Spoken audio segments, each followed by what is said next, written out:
Welcome to the Drysen Learns Things podcast. I'm Drysen, and you'll notice that once again, I'm by myself. That's because it's really important to me that I provide you with daily content. That is my goal. However, I would much rather talk to you, interview you, hear your stories, listen to you, what you're proud of in the marketing world versus me just sharing one-off random stuff. So if you would like to be featured on the podcast, reach out to me at Drysen at madebythings.com. That's Drysen at madebythings.com. And I would love to talk to you.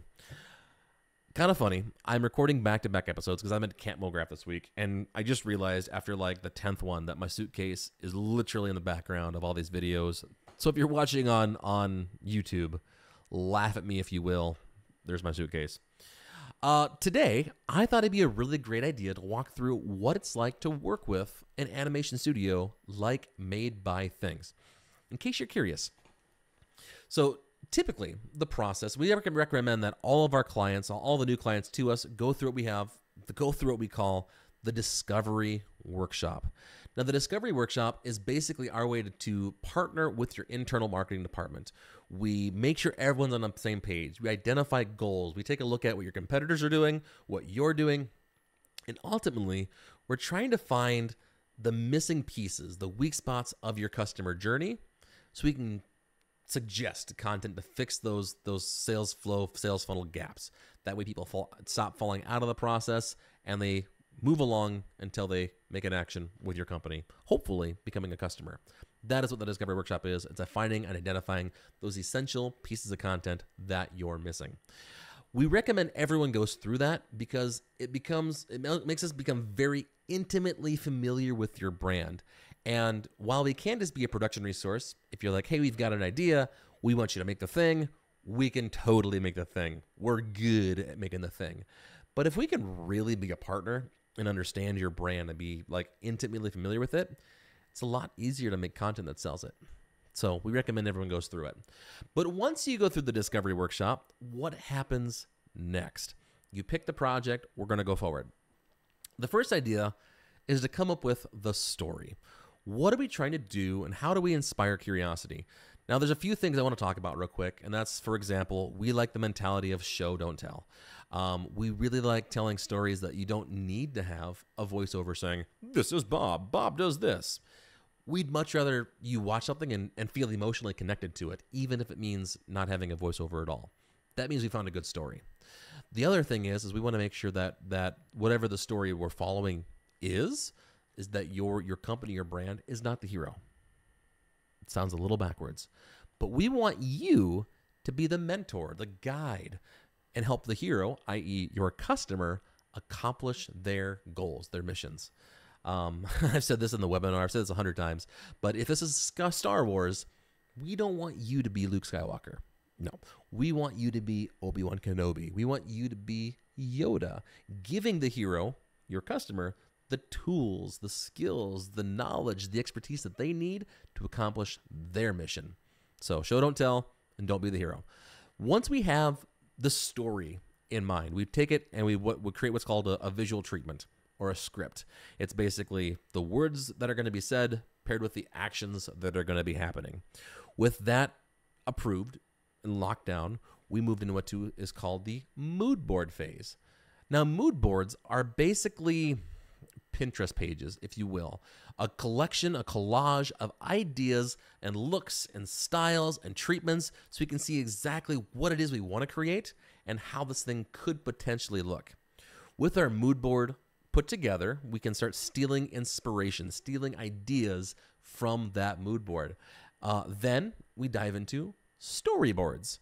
And a storyboard is a collection of images, just pencil sketches, drawing out what every single scene is going to be, paired to the words, how it's going to move, what's going to happen, and we can start just making a visual representation of the story we're trying to tell.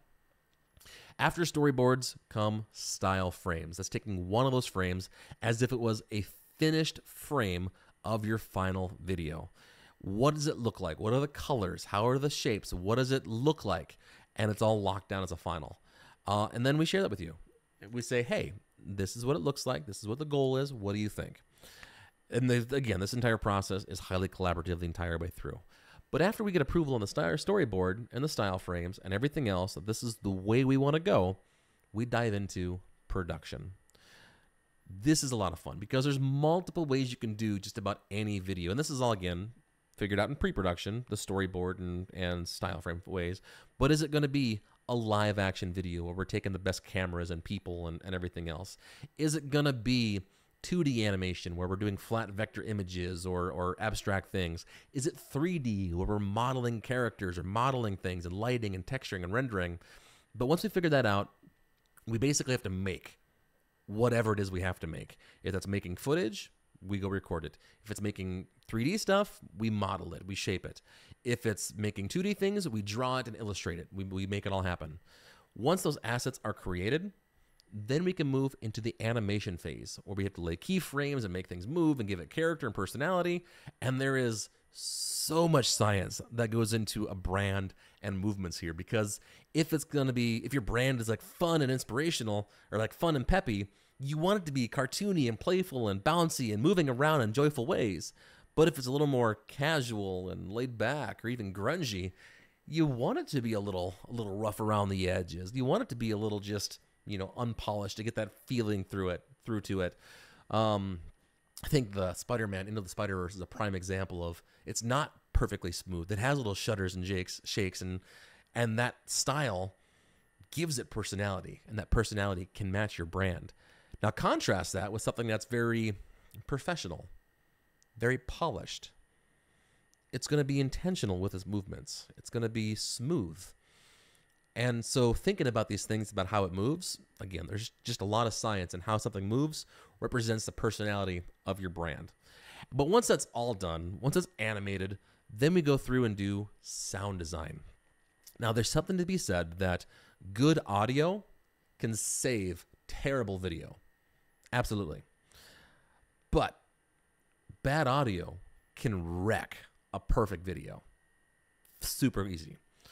So we want to make sure that we're giving you the best visuals and the best audio to give it to the experience, though, when your customers are watching this, whether the goal is to inspire curiosity or build trust or give them the information they need to feel comfortable taking an action, that they actually want to watch this thing. They're actually engaged and they're actually viewing it, and it's actually accomplishing whatever goals you have. Otherwise, there's no ROI. There's no point. You shouldn't be doing it in the first place. So we want to make sure, from an audio standpoint, from a visual standpoint, from a storytelling standpoint, that it's doing all these things really, really well. And then we have a couple of rounds of revisions. But again, this entire process is super collaborative because we want to make sure that whatever we're going to create feels like you.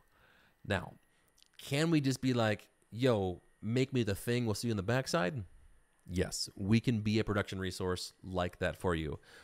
We don't love it, because anytime we can be really, really involved and really partnered to be collaborative, we can do a lot more cool things because we get to know your brand more intimately. But if you just need us to be a production resource, yes, we can do that too. With that said, I'm Drysen.